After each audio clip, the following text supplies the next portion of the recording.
May and Roger Taylor founded the band Smile in 1968, with Tim Staffel as the vocalist. He studied with Freddie Mercury at Ealing Art College, who was a big fan of the band. Therefore, when Tim Staffel left the group to join another, Humpy Bong, May and Taylor immediately thought of Mercury. Once the three of them were together, Smile's name became Queen's at the suggestion of Freddie himself. After playing songs of other bands and artists, they renewed some that they had composed for Smile and other previous bands. Already by 1970, they were presented for the first time in the City Hall of the city of Truro in 1970 and then, that same year, in the Imperial College.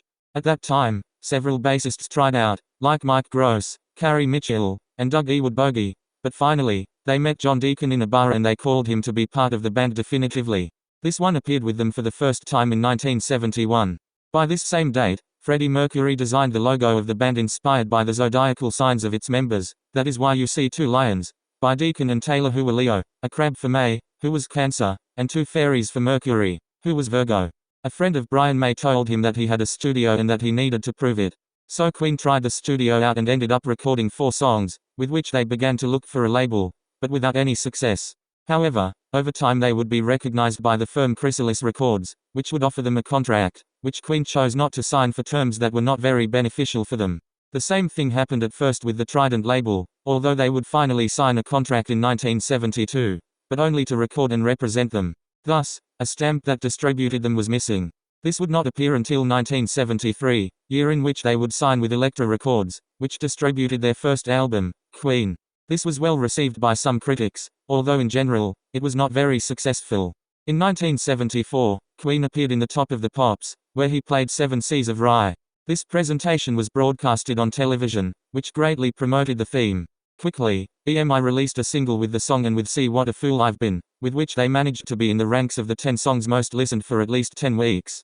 That same year, the second album of the band was released, Queen 2, which was ranked number 5 on the English list.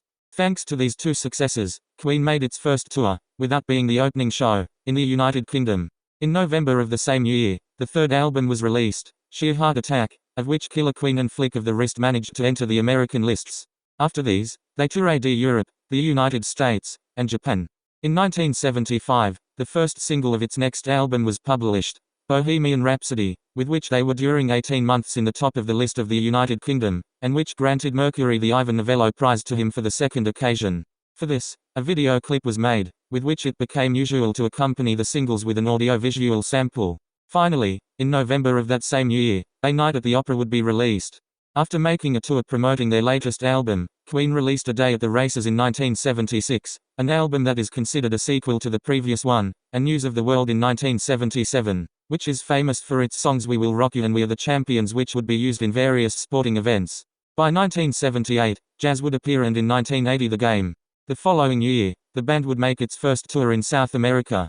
In 1981, they would return to the position N°1 of England with Under Pressure, a song composed and realized next to David Bowie.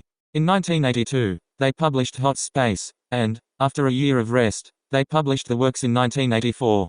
2 years later, A Kind of Magic was released, and in 1989 The Miracle. In 1987, Mercury's couple, Jim Hutton, announced that the singer had AIDS, although all the members of the band denied it.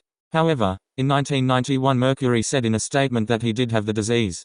In this same text, he asked for the support of his public and his friends to fight against the disease. Despite this, 2 days later, on November 24, Freddie Mercury died at only 45 years old.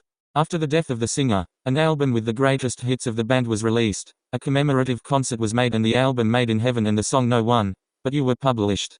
The band entered the Hall of Fame in 2001, and the following year they got a star on the Hollywood Walk of Fame. In 2004, Brian May and Roger Taylor announced that they would join with Paul Rodgers to form Queen plus Paul Rodgers.